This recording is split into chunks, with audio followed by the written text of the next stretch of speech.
let's see here. So let's get started. So we are in our summer forms series, and we've covered previously all the buyer form, or not all the buyer forms, the buyer representation forms and those connected to that form. So your BRBC and connected forms. We talked about the residential purchase agreement. I think we did that in 3 parts. We went through that grid in detail as well as some other items that were important with the RPA. Now we are diving into the forms that are attached to the residential purchase agreement. So other buyer forms that might come in handy. We're going to start with the increased deposit addendum. So on our residential purchase agreement, there is a spot where you can do an increased deposit. So we have a regular deposit and then our increased deposit. When we do our increased deposit and we use the increased deposit addendum. It used to be specified in the purchase agreement, but now if we want to do an increased deposit, so it used to just be part of the purchase agreement, we'd put the increased deposit and there was a line on there that specified when we were doing it. Now there's a whole addendum. So if we're going to do the increased deposit, we use the increased deposit at addendum. It's the IDA form. And it states that the following terms and conditions are incorporated into the purchase agreement is the default. You can always check the box and attach here if it was maybe attached to a counter offer asking for that increased deposit. And then the date is going to be the date on the upper left-hand corner of the first page of the residential purchase agreement, or like the date on the purchase, the counter offer, or maybe you could attach this as well to like a repair request as well, just so you guys know. There's so many options out there of ways that you can negotiate things. So if you're a seller and you're like, hey, yeah, we're agreeing to these repairs, that we're going to do these, but we're going to hold you to an increased deposit. You initially deposited, 1%. Now we're wanting a full 3% in there. We can write it in as part of our repair request that the deposit is now increased to 3%, and then we would attach this to that repair request. Most of the time you see this attached to the purchase agreement. You're going to put in buyer's names, seller's names, those are the parties. Make sure you put the full property address. Since it's been a while, make sure you put that circle, street, road, drive there, because there could be a 175 Carlsbad Court and a 175 Carlsbad Circle. So make sure you put it all in there. Increased deposit, buyer agrees to deposit with escrow holder in the same manner as the initial deposit upon removal of all contingencies is the default, or on blank date. Okay, so we can just do a specific date, or upon blank. Okay, the sum of blank dollars. So we're going to fill that in. So you could make it, here is, hey, upon removal of all contingencies, buyer's going to increase their deposit is the default. If we check this box here, then we don't care about the contingencies anymore. We're saying, hey, on a specific date, buyer's going to increase their deposit. I kind of like this personally because, like, contingencies are like a moving target, but I like a specific date. So there's that option, or we can skip that box, erase the date. We can put a box here. So we could say upon agreement to seller's response to the repair request, or upon removal of investigation contingencies. Maybe we're not waiting for all contingencies to be removed. Okay, so just a heads up on that. So there's lots of options there. And then you're going to put in the dollar amount here, and then it's going to spell it out for you. So dollar amount goes on the blank. You don't have to figure out how to spell things appropriately. It's going to do it for you. Okay, so that's number one, increased deposit. Combined deposit. The combined total of the initial deposit and the increased deposit should be, okay, and we would add that in there. Okay, so maybe the original deposit was 4,000. So now we're up to 11,500. Again, we don't have to spell anything. We just put in the dollar amount. We do have to do some math. You could also, let's say here, oops. If we put in 3% of we could put in, oops, it jumped. I'm sorry. We'll get there eventually. You could put in a percent there as well. Okay, but you should put in the dollar amount because it says here the percent specifies for calculation purposes only, not a contractual term.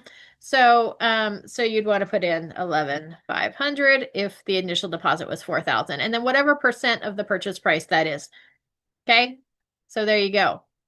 Application of the increased deposit to liquidated damages. If the parties agree to liquidated damage in this agreement, they also agree to incorporate the increased deposit into liquidated damage amount by signing a new liquidated damage clause. That's a DID form at time the increased deposit is delivered to escrow. Okay, so that's our increased deposit form. So anytime we want to make an initial deposit and then an increased deposit, either at time of offer or something that was negotiated with a counter offer or repair request or whatever it might be, we would use this form here. Any questions about our IDA form?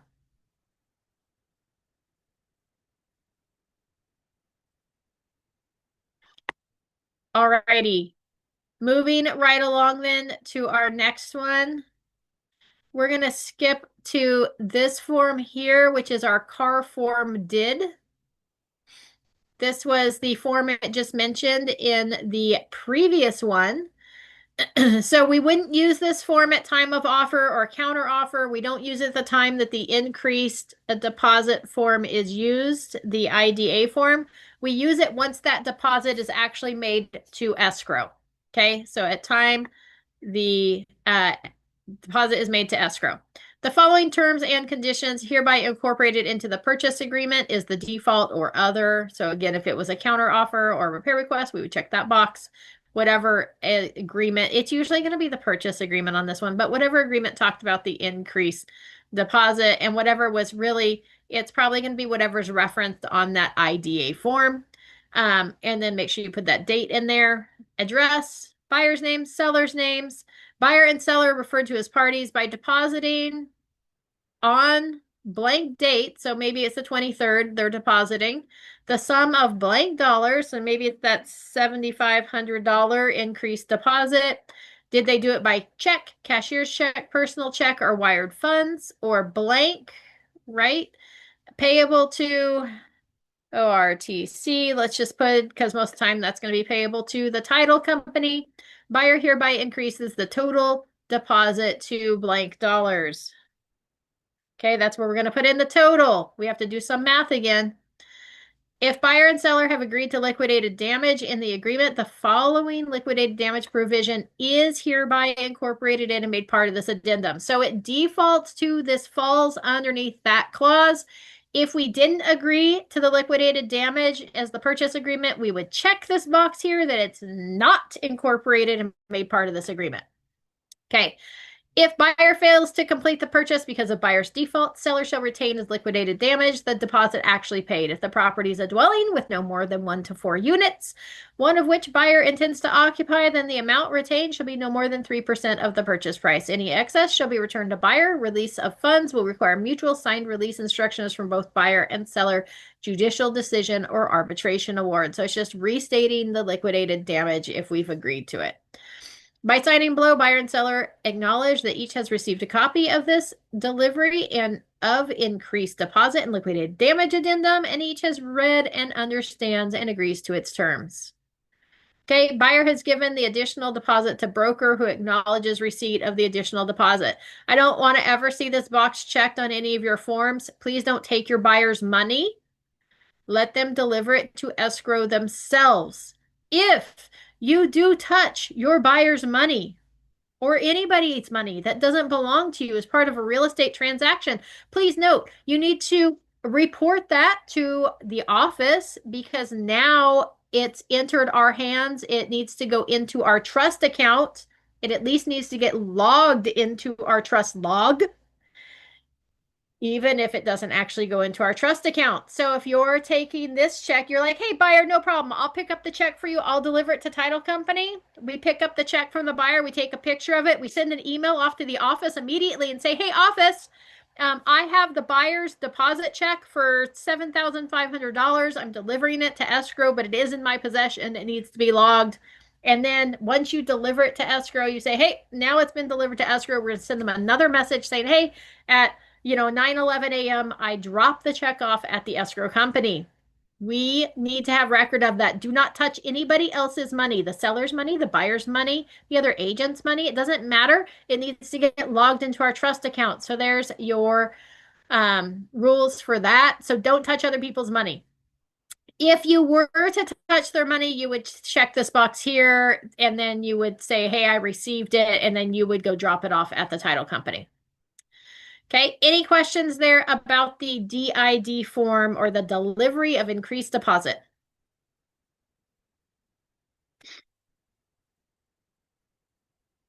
Okay, so you've got those two forms there with the increased deposit. We're going to come back and visit this form real quick. Not that one, this one.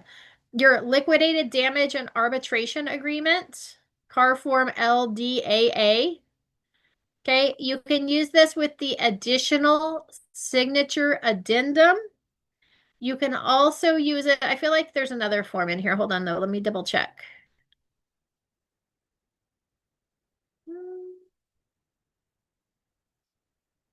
Nope. All right.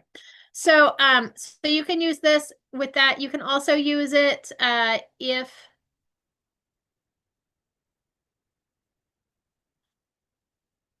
hold on, just making sure I'm on the right form because it keeps bouncing around.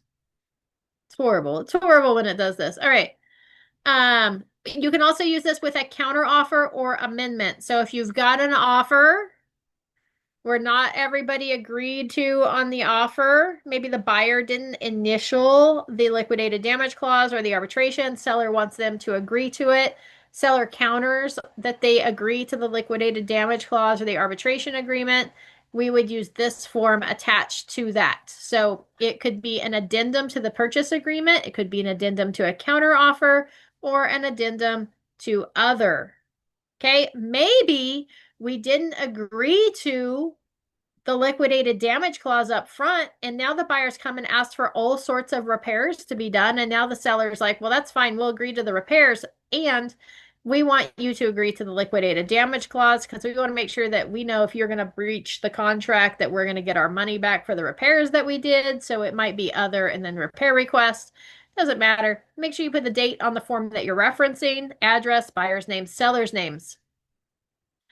Liquidated damage and arbitration clause requires initials of all parties to be binding. Parties who have not initialed the applicable clause in the agreement but want to be bound by either clause should initial in the paragraphs below. If at least one but not all parties initial either clause, for example, there are additional signers or it was omitted in the original offer, parties are advised to address those clauses by further written agreement, such as this LDAA, to clarify if any initial paragraph is included or excluded if the parties continue with the transaction, and if either of those paragraphs are not initialed by all parties, either in the agreement or in this form or counterpart, that paragraph is excluded from the final agreement. And just so you guys know, in case you're like, counterpart, I see that on all these forms. What does that mean? That means if I have a copy of this form, it's signed by the buyers, and the seller has a copy of this form, same form, exactly the same, but theirs is signed by the sellers. That would be counterparts. It's the exact same form. There's no changes to it, and everybody has initialed it as part of this transaction, even though it's not on the same exact page. Okay, liquidated damage clause here, if we're going to agree to that, we would initial there. There's up to 4 lines here. So this is set up that you don't have to use an additional signature addendum with this one because we're going to actually use this form with that additional signature addendum to state that they've agreed to it. Arbitration of disputes is the next one here, stating that we're going to be bound by arbitration. Remember, all parties are already bound by mediation. Principals who do not agree to liquidate damage or arbitration should not initial above. Okay? So there is that page. And remember, if not all parties initial it, it's not valid. Okay? Any questions on the liquidated damage and arbitration agreement form?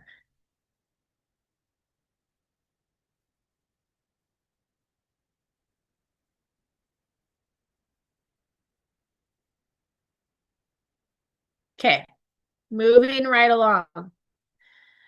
We are going to move on to the FVAC and HID form. So remember, anytime we have an FHA or VA loan, we need to include the FHA VA amendatory clause and you would put number 1. They added that at some point, because what happens is with the offer, we put it in there. We put in the purchase price here, but if there's a counter offer or something, now we've got a new amendatory clause because the purchase price might have changed, or maybe the appraisal comes in different. They might need a new one. So then we would put number 2 up here. So these are always going to be sequential. Don't go A, B, C, just go 1, 2, 3. It's generally an addendum to the purchase agreement. Okay. It could be that we're switching financing. Maybe they were going to go conventional financing. Now they are going to go FHA financing because they couldn't qualify for conventional. Now we're changing it. Just so you know, you don't have to put it in the contract if we're changing financing forms, but maybe we want to. So we would do an AEA form, an amendment to the existing agreement to change what was in the purchase agreement from conventional to FHA financing. And then we may want to include this amendatory clause in there because your lender is going to require it. All right, there we go. Make sure you put the date there, upper left-hand corner of whatever form you're referencing, full address, buyer's name, seller's names, buyer and seller referred to as parties. Okay.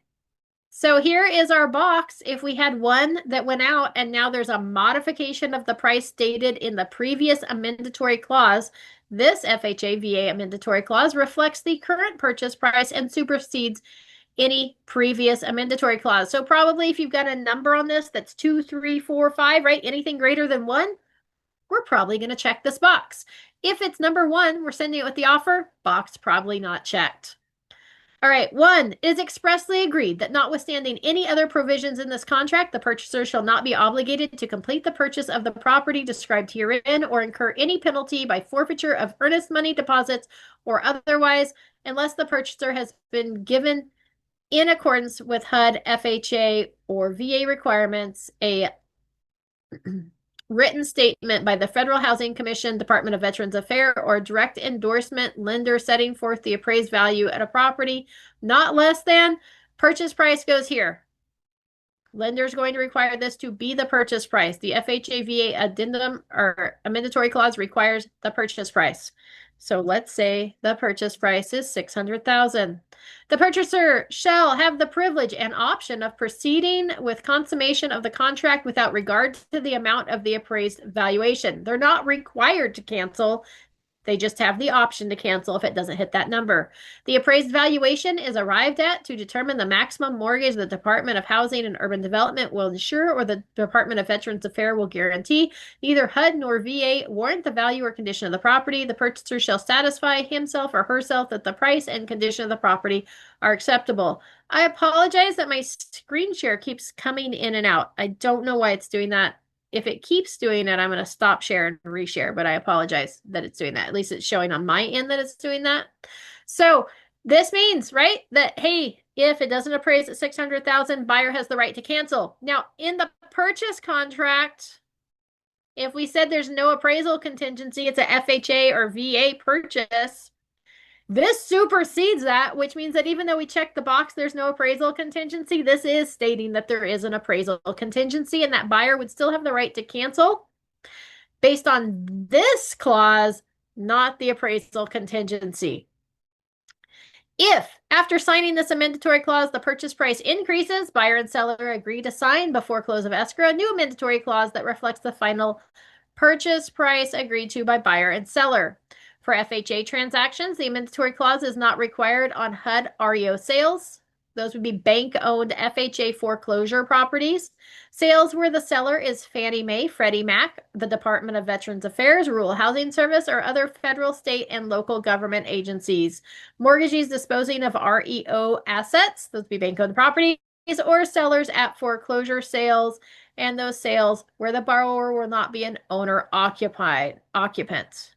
Sales to nonprofit agencies.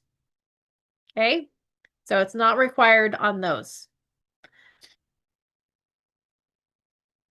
See if it flashes again when okay. Certification.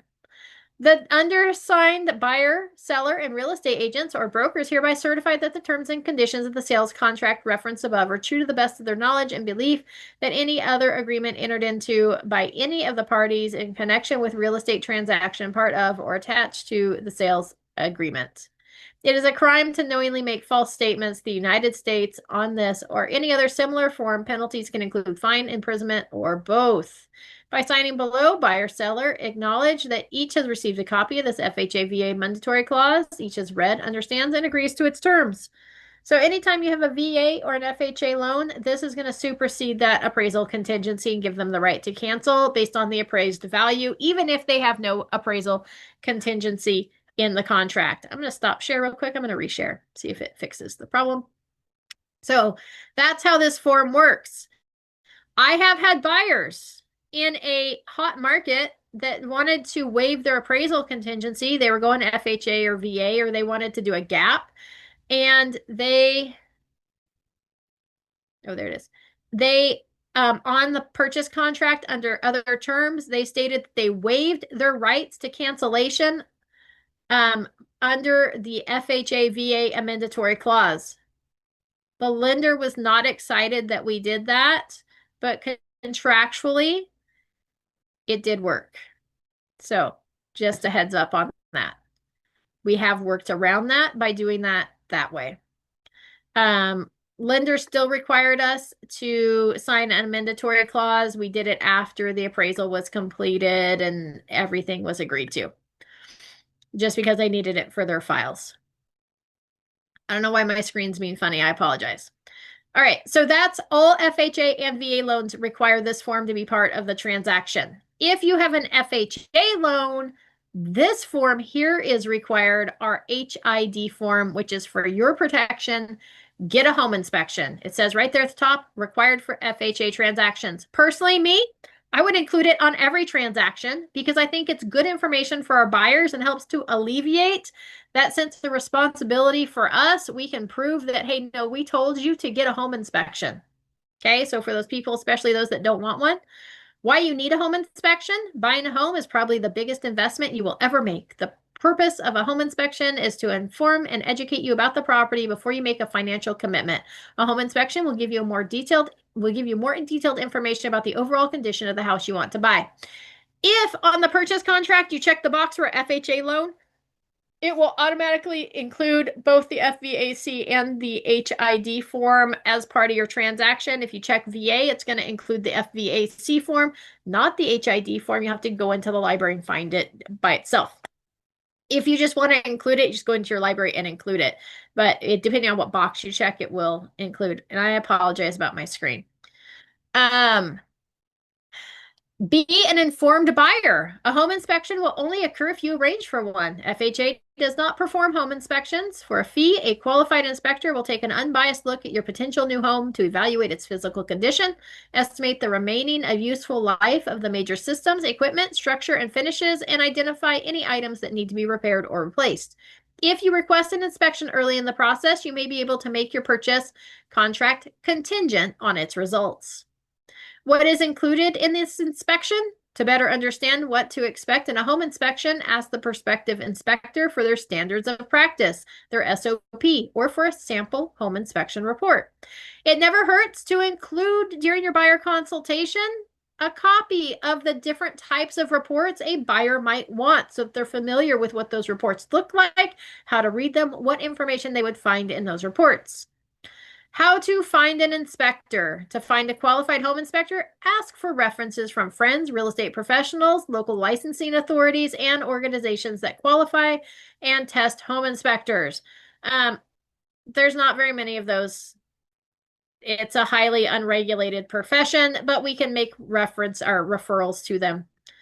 Appraisals are not home inspections. An appraisal is required to estimate the home's value for your lender and does not replace a home inspection. FHA does not guarantee the value or condition of your new home. If you find problems with your home after closing, FHA cannot give you or lend you money for repairs, and FHA cannot buy the home back from you. Radon gas testing and other health safety issues. The Environmental Protection Agency and the Surgeon General recommend that all houses be tested for radon. For more information, call the toll-free National Radon Information Line at 1-800-SOS-RADON. Ask your inspector if any additional health and safety tests are relevant to your home, such as mold, air, water quality, presence of asbestos, lead paint, or formaldehyde insulation, or pest infestations.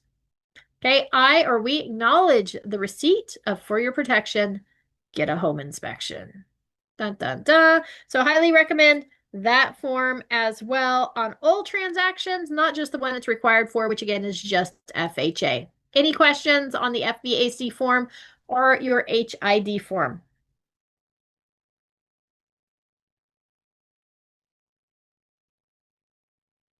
Okay, moving right along to our next form, which is our seller financing addendum and disclosure.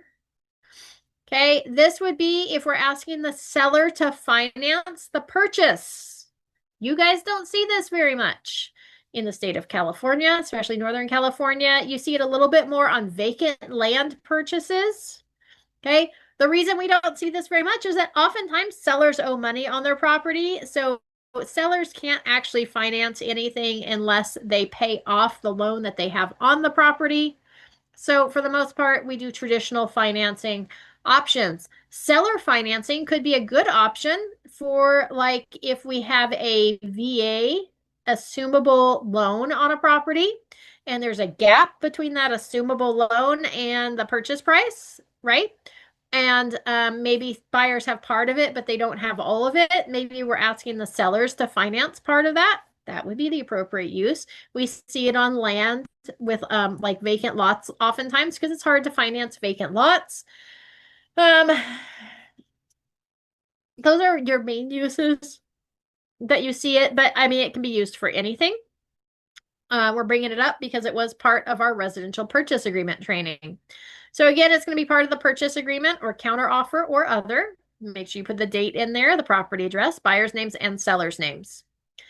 Prior to entering into the seller financing addendum, buyer and seller are advised to seek legal and tax advice from a qualified California real estate attorney and tax consultant. Okay?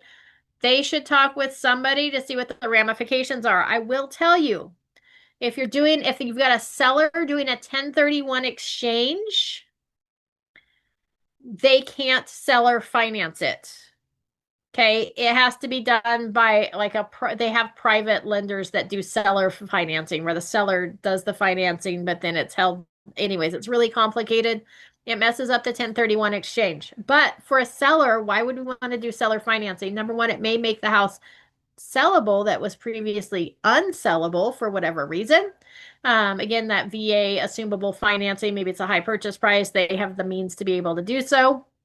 The other thing is if you got sellers that maybe haven't occupied that property as their primary residence, so they might get hit. Again, I'm not a tax professional, but they might get hit with those capital gains taxes on the property, on the sale of the property. They need to seek out their tax consultant and ask this question, but there's a solid potential that by doing seller financing, they can help to reduce potentially the amount of capital gains tax that get paid to the government because you only pay based on actual gains, and this distributes that gain over a couple of years instead of at the sale of the property. So there's some benefits to it for a seller to do seller financing if they own the property outright. Some good options there. Seller, again, they want to talk with somebody.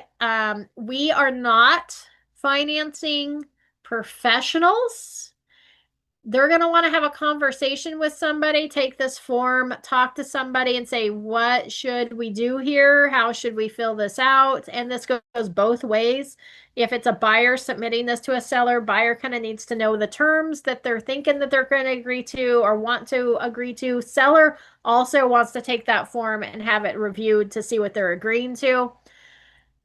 Amy. Principal, yes. So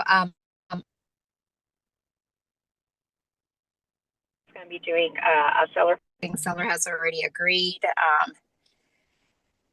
We, I mean, the seller is open to terms. My client and like who should she ask? Should she talk to the lender to see what terms she should use? Because I don't feel comfortable advising her on this. Yeah, I would have her talk with either like a tax consultant or potentially a real estate attorney, or a lender and say, hey, we're doing seller financing. What's comfortable doing that? So yeah, absolutely. And sometimes sellers have in mind, like, here's the terms that we're willing to agree to. So it just kind of depends. But yeah, absolutely. I would refer them to talk with um, a professional in that area. For most of the part, it's going to be a real estate attorney. Okay. All right. Thank you. Yeah. Yep. We're going to fill in on the first line the principal amount. So how much are they borrowing from the seller? Okay, what's the loan amount going to be? It could be the purchase price. It could be that gap between the loan amount and the actual purchase price. It could be a portion of that. And then the interest rate is going to go on the next line. So principal amount goes here. Let's say it's 200,000. Interest rate, let's say we're going at 5%. Maybe they're writing it out at a deal. Payable at approximately blank per month, year, or other. Okay, so how often and frequently are they going to get paid? Are they going to be biweekly payments, or is it going to be a monthly payment like a normal month or mortgage payment, or is it going to be every year? So you would put in that amount there. You probably need to have a calculator that's going to calculate that out for you, or if they went and talked to a real estate attorney, their real estate attorney could tell us what that payment would be, and the remaining principal balance due in blank years. Okay, so how long is this going to be? Okay, now just because we put 5 years here doesn't mean our payment necessarily needs to be what's called fully amortized, right? Or amortized, which means that, hey, it's going to be 5%, 200,000 over 5 years. What's our payment on that going to be? It's going to be a lot higher. So sometimes what happens is we say, hey, we're going to borrow $200,000 at 5%. It's going to be a payment of $800 per month. Okay. And the remaining principal balance is due after 5 years, which means that, hey, at the end of 5 years, okay, whatever the balance is remaining is now due. That's called a balloon payment. Okay, if we calculate it out at 200,000, 5% interest, what that payment would be over 5 years or 60 months, and we put that full payment in here, then it wouldn't be a balloon. That would be like fully amortized, which means that that payment would be due. Uh, that payment would cause that loan to get paid off in the time period available to us. Okay, so there's a couple of different options there. There's lots of different ways to do seller financing. Okay. Note an interest rate of 0 or other rate below applicable federal rate may trigger tax on the seller for the amount of interest that would have been received if the minimum applicable federal rate was charged. Wah, wah, wah. So again, they need to talk with their tax professional. Section 2 is the loan application credit report within 5 days after acceptance is the default. We can always change that. The buyer shall provide seller a completed loan application on a form acceptable to seller, such as the FNMA FHLMC Uniform Residential Loan Application for residential 1 to 4 unit properties. You can get that online, FYI, or from any lender. And B, authorizes seller and or agent to obtain at buyer's expense a copy of buyer's credit report. Buyer shall provide any supporting documentation reasonably requested by seller. Seller, after first giving buyer a notice to buyer's perform, may cancel this agreement in writing and authorize the return of buyer's deposit if buyer fails to provide such documents within that time frame, or if seller disapproves on any item above within 5 days after receipt of any such item.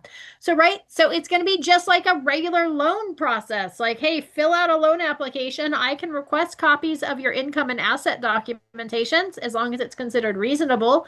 If buyer fails to deliver those documents to me so that I can make a decision on whether I actually think you're going to be able to pay or not, then then I can cancel this contract. And seller has 5 days after they receive those documents to review it and make a determination. Okay. 3 is credit documents. This extension of credit by seller will be evidenced by, and your options there are a note and deed of trust, all-inclusive note and deed of trust, installment land sale contract, lease option when parties intend to transfer of equitable title, or blank. Usually it's note and deed of trust. Generally speaking, your title company will draw that up for you. Okay. So most of the time it's note and deed of trust. The following terms apply only if checked. Seller is advised to read all terms, even those not checked, to understand what is or is not included, and if not included, the consequences thereof. Late charge is the first option. Any payment is not made within blank days after due. Late charge of either blank dollar amount or percent of the installment due may be charged to buyer. On single-family residences that buyer intends to occupy, California Civil Code limits the late charge of no more than 6% of the total installment payment due and requires a grace period of no less than 10 days. So we can't do that if it's a single-family residence that the buyer intends to occupy. Balloon payment. The extension of credit will provide for a balloon payment in the amount of blank plus any accrued interest which is due on blank date. So again, if we're doing the payments over, a smaller amount that's not due, so there's going to be a balloon payment done at the end of the term, we would check that box. Prepayment. If any or part of this extension of credit is paid early, seller may charge a prepayment penalty as follows. There's limitations on prepayment penalties for residential 1 to 4 unit properties. So seller again needs to talk with a California qualified real estate attorney. Due on sale, if any interest in the property is sold or otherwise transferred, seller has the option to require immediate payment of the entire unpaid principal balance plus any accrued interest. Usually there's a due on sale clause, so usually we check that box. Request for copy of notice of default. Okay, if it's going to seller financing a loan secured by a second or junior lien, a request of the copy of notice of default as defined in California Civil Code will be recorded and recording fees paid for by the buyer. If not, seller's advised to consider recording a request for notice of default. And what that does is that just makes them, if there's more than one loan on the property, let's say this isn't the only loan on the property, if any of the other loans go into default, meaning that the buyer has not paid on those additional loans, so they're going into the foreclosure process, the seller would receive notice of that to let them know that the other lien is in foreclosure, okay, or in default, rather. Request for notice of delinquency only applies to the seller's financing a loan secured by a second or junior lien. Statutory request for notice of delinquency is only valid for 5 years, but may be renewed. A request for notice of delinquency, right? So notice of default, you have to be certain time past due. Notice of delinquency is a shorter time period as soon as they are delinquent. Okay. And that gets sent to all senior lien holders and recording statutory lien holder fees paid by buyer. Okay. If not, sellers consider making a request for a notice of delinquency. Sellers advised to check with senior lien holders to verify whether they will honor that request. Tax service is number 10. If property taxes on the property become delinquent, tax service will be arranged to report to seller. If not, seller is advised to consider retaining tax service or otherwise to determine property taxes are paid. Who's going to be responsible for the initial and continued retention of and payment for such tax service, buyer or seller? So there's lots of options there. Title insurance. Title coverage will be provided to both seller and buyer, ensuring respective interest in the property. If not, buyer and seller advised to consider securing such title insurance coverage. So we including title insurance? Probably yes. Hazard insurance, not applicable on vacant land unless insurable structures are on the land. The parties, escrow holder, or insurance carrier will be directed to include a loss payee endorsement, adding the seller to the property insurance policy. If not, seller's advice to secure an endorsement or acquire a separate insurance policy. If property does not include earthquake or flood insurance, the property does not include earthquake or flood insurance unless checked. And then we would check the box for insurance, earthquake insurance to be obtained or flood insurance to be obtained. Proceeds to buyer. Buyer will receive cash proceeds at the close of the sale transaction. The amount received will be approximately blank dollars from blank indicated source of proceeds. Buyer represents the purpose of such disbursement is as follows. Okay, so that's page 1. of the seller financing addendum. Lots of options there. For paragraphs 8 through 10, in order to receive timely and continued notification, sellers advised to record appropriate notices and or to notify appropriate parties of any change in seller's address. Any questions so far? Okay, 14 is negative amortization or deferred interest. Negative AM results in the buyer's periodic payments are less than the amount of interest earned on the obligation. Deferred interest also results when the obligation does not require periodic payments for a period of time. In either case, interest is not payable as it accrues. The accrued interest will have been paid by the buyer at a later time and may result in the buyer owing more on the obligation than its origination. The credit being extended to buyer by seller will provide for negative amortization or deferred interest as indicated below. Check A, B, C, or C. Check only one. So we would check this box here if we're either doing negative am, which means the actual payment, let's say the $500 payment a month, or I think I put $800 payment was less than the actual interest being accrued. So instead of the right. So on a normal loan, we pay principal and interest. So we pay the interest plus some principal down. So the balance is slowly declining. On an interest only loan, then the buyers are paying the interest, but the principal balance stays the same. So they have borrowed 200,000, 200,000 stays there until the end of 5 years, at which point it's due to be paid off, and they're only paying interest. On a negative AM, let's say that the interest is $1,000 a month and we're only paying $800. So $200 a month is being tacked on to that principal balance. In fact, the first month it would be $200. The next month it would actually be a little bit more and then a little bit more. And that balance is going to continue to go up.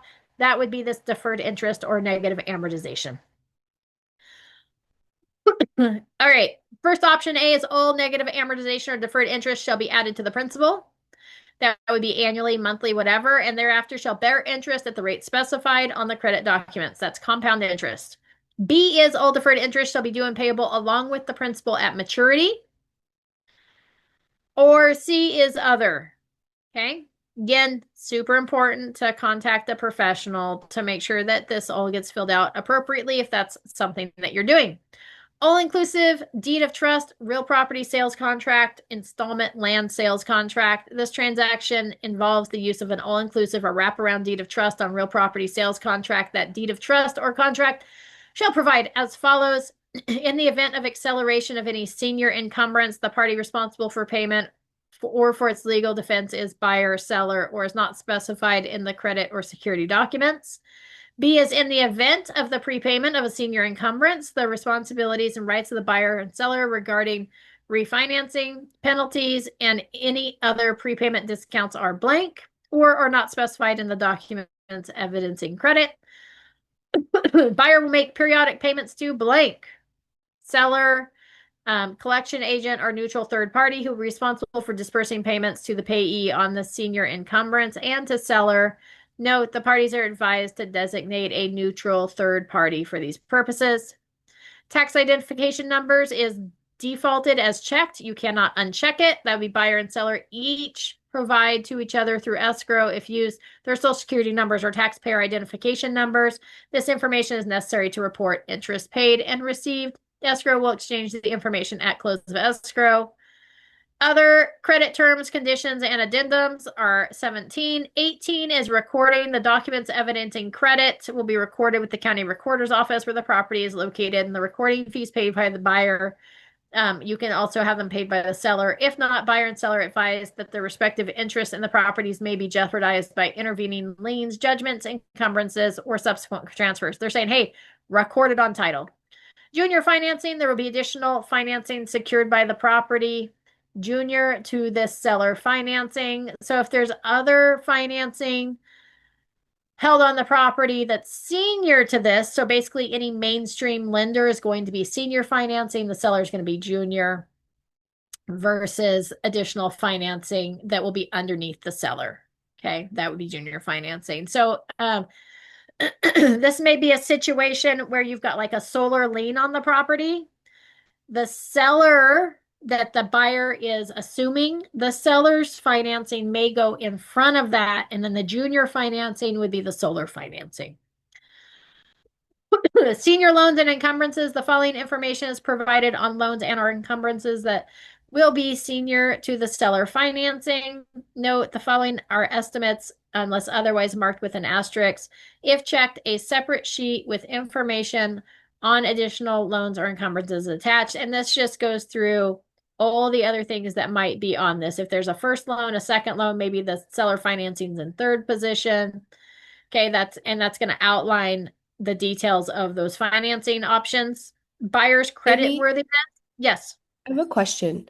Can you go Yes. over briefly, real quick again, how do you decide if it's a junior or a senior loan?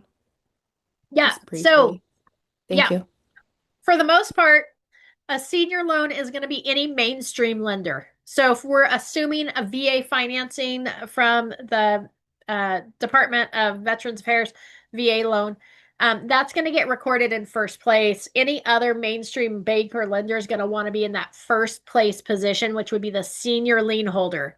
And that's important because if we foreclose on this property, senior lien holders are going to get paid first. Junior lien holders get paid second, and that only comes after property taxes and other things that get recorded on there. So, usually that's how it works. If there's no other lien holders, let's say we're purchasing vacant property, we're not assuming financing, we're not asking the seller to pay, just help us to cover the down payment. We're asking the seller to actually like finance the purchase of the property like a regular lender would. Then the seller financing is generally going to be the senior lender on there or the loan in first position.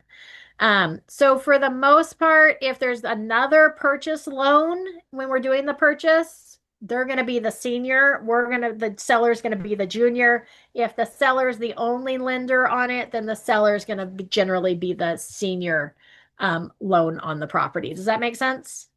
Yeah, but so like if there was solar, lien on it prior and then they sold the property, even if solar was ranked higher, if you, I guess it never really would have been. I was gonna say it can move from senior to junior during a Yeah, transaction. Okay. absolutely. So if in fact we're purchasing a property that has a solar loan on it, buyer's assuming the solar loan. If we just left it alone, buyer assumed that financing, seller was going to do some financing as well, or, a bank was going to lend on it. Based on it gets based on how the properties are recorded or how those liens are recorded. So since the seller was on there first, or the solar, I said seller, the solar was on there first because it was on with the seller, and now buyer's assuming that loan, automatically the solar financing goes into that first position or that senior loan position. Now, most lenders, most banks, if we're doing a purchase loan on the property with, any of our mortgage companies, they're going to do what's required. They're going to require, they will not lend on it in that second position. They're going to want to be in first position. So that solar loan has priority because they recorded first. So they're going to ask the solar to move positions. They're going to ask them to subordinate the financing to the main financing on the loan. And most solar companies now will do that. So, because they don't assume they're going to get into first place. So, buyer assumes solar financing. Part of that assumption is the solar agreeing to subordinate to the main lender. And that can happen on a seller finance deal as well. So with seller financing, again, if the solar was on there, buyer assumes solar financing, they recorded first. So solar is going to generally be first, and the seller financing will be second. But we can ask the solar to subordinate themselves and put themselves in the junior position on the purchase. So generally speaking, how recording works is first come, first serve. So lien holder recorded first gets first position or senior, and so on and so forth. Does that make sense? Yes. Thank you so much. Absolutely. There are things, just so you know, that always come first, like property taxes. If those are unpaid and the property gets foreclosed on, property taxes always get paid first.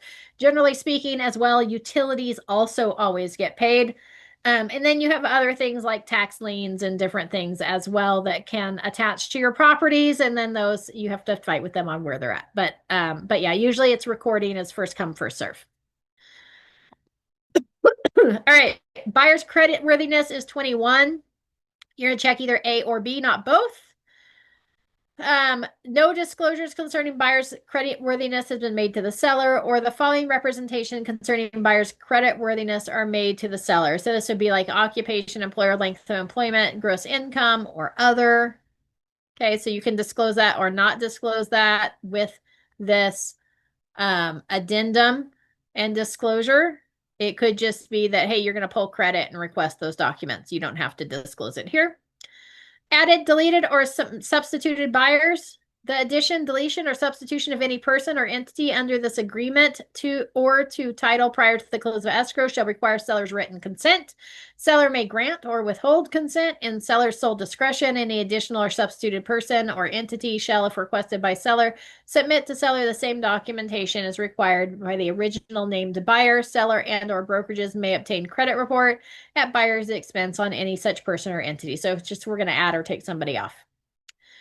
If seller financing requires a balloon payment, seller shall give buyer written notice according to the terms of civil code at least 90 days, if not more, 150 days before balloon payment is due if the transaction is for a purchase of a dwelling of not more than 4 families.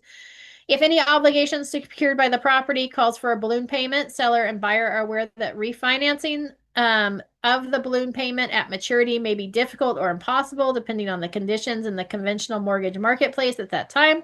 There are no assurances that new financing or loan extension will be available when the balloon payment or any prepayment is due. If any of the existing proposed liens or extensions of credit would require refinancing as a result of lack of full amortization, such refinancing may be difficult or impossible in the conventional mortgage marketplace.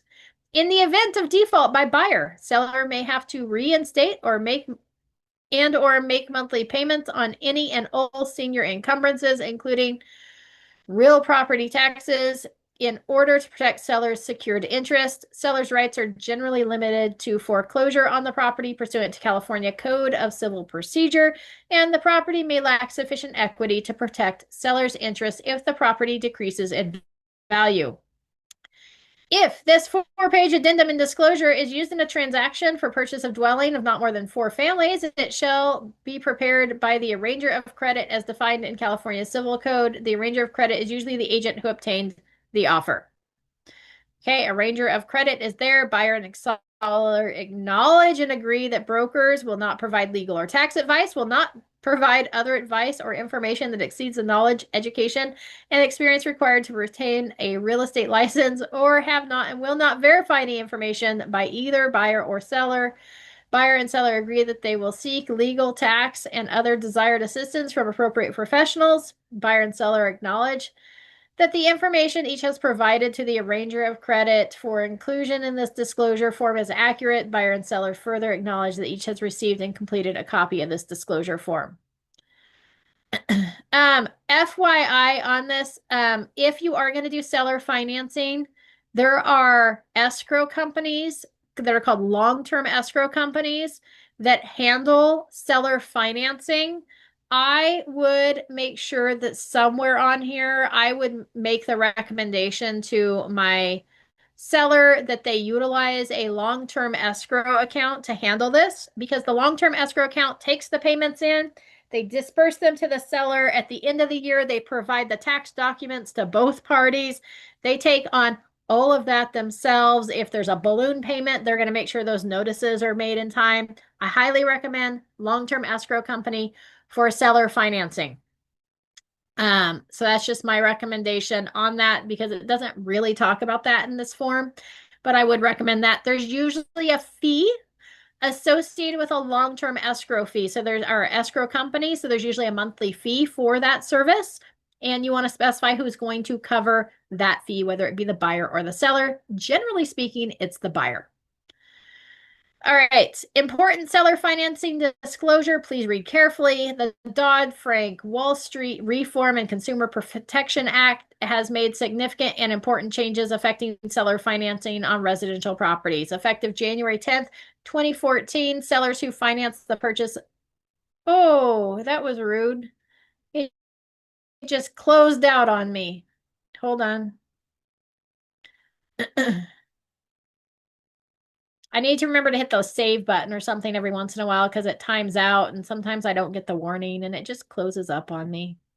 It's nice that it's still showing on my screen though. It's handy. I just can't see it. You guys can see it. Just waiting for my computer to catch up. Maybe. There we go. Do, do, do.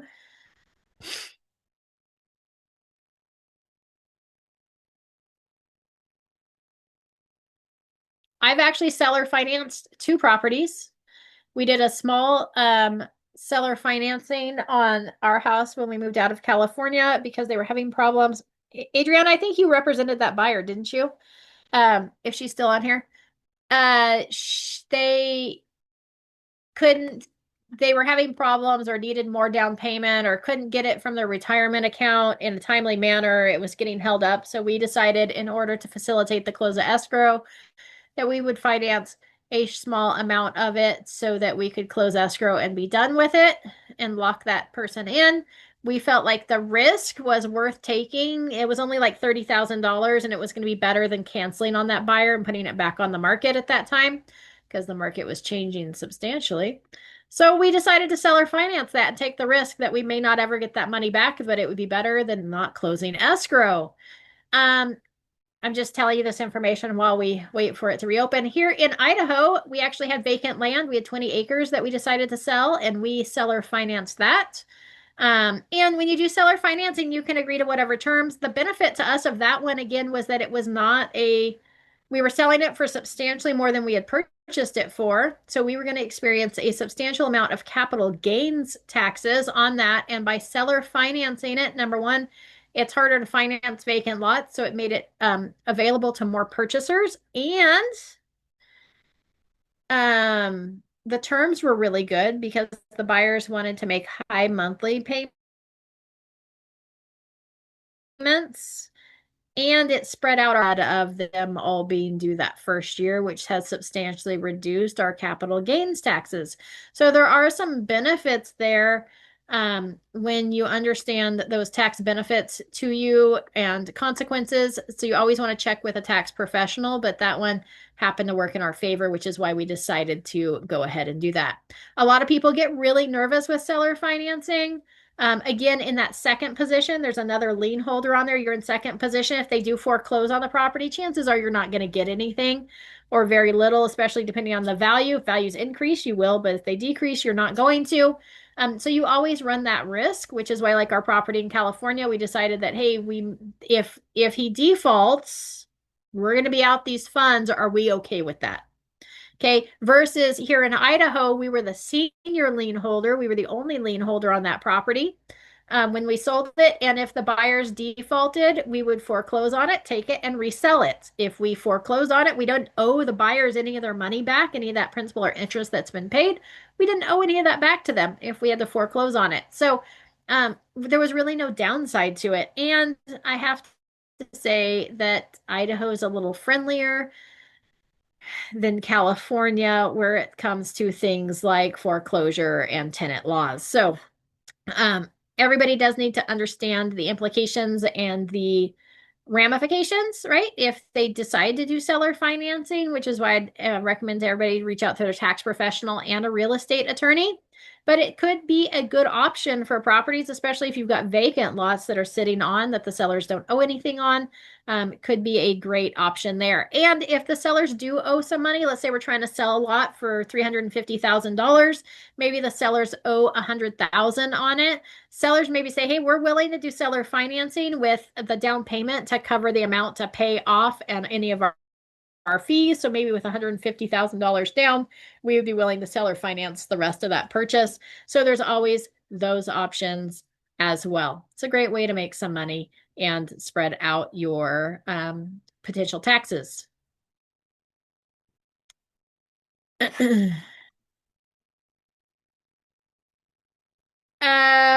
I any tax professional would be good. So there's lots of them there in California, as well as people over the country. I can, if you wanted mine, I could shoot me over an email. I can send you her information that does My taxes, she was actually going to teach a class for our office. I should get her back on for doing that because she would be fabulous. She's a zero-based tax person.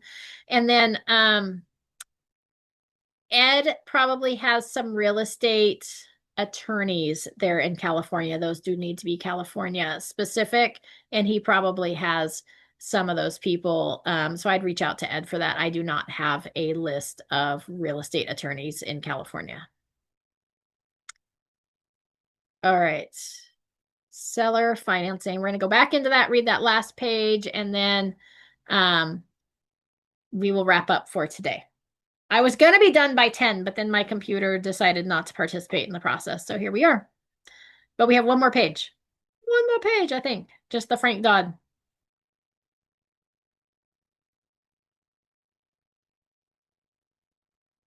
Sorry, I'm just looking at, we've got a couple fires going on here locally, and so I'm just watching the evacuation orders. Okay. Oh, okay. All right. We should not have to evacuate, just to clarify. We should be far enough north, but you never know. We've seen fires move pretty quick. All right, here's our Dodd-Frank again. Consumer protection. They've made significant and important changes affecting seller financing on residential properties effective January 1st, 2014. So I won't burn up. Sellers who finance and purchase of residential property containing 1 to 4 units may be considered loan originators required to comply with certain Truth in Lending Act requirements, even under Dodd-Frank.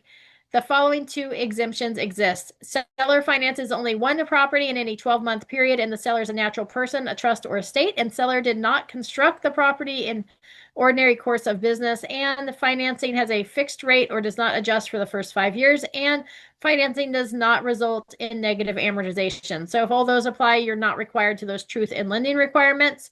Or the seller finances no more than 3 properties in 12-month period, and the seller is a natural person or organization. That'd be corporation, LLC, partnership, trust, estate, association, and the seller did not construct the property in the ordinary course of business, meaning they're not like a contractor, a house builder.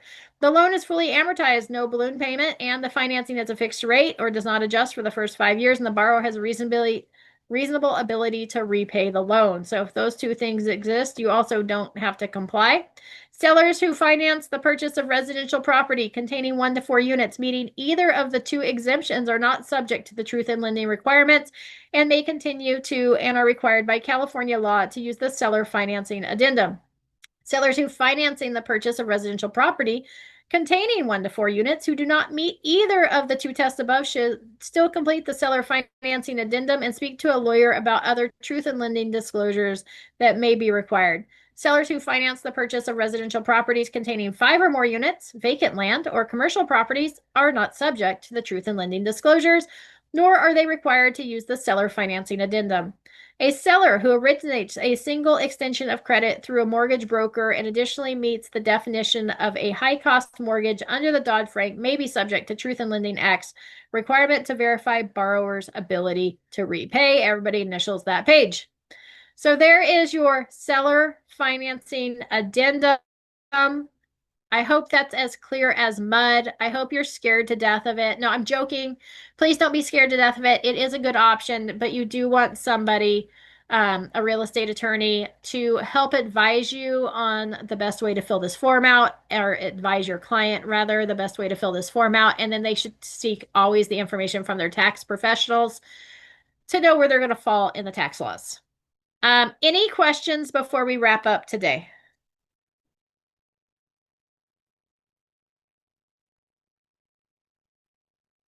I see here my page has gone black again. I apologize for that. I don't know why it's not sharing nicely. We will be back next week. We will be talking about things like the contingency for sale of the buyer's property, seller in possession, the residential lease after sale. Those type of forms will come next week. So we'll see you back next week. Same time, same place. We're trying to wrap up our forms, our buyer forms in the month of July. Have a fabulous day. Don't melt. I heard you guys are hot. Thank you, You're welcome. Amy. so You're hot. welcome. Stay safe, Amy. We will. We will.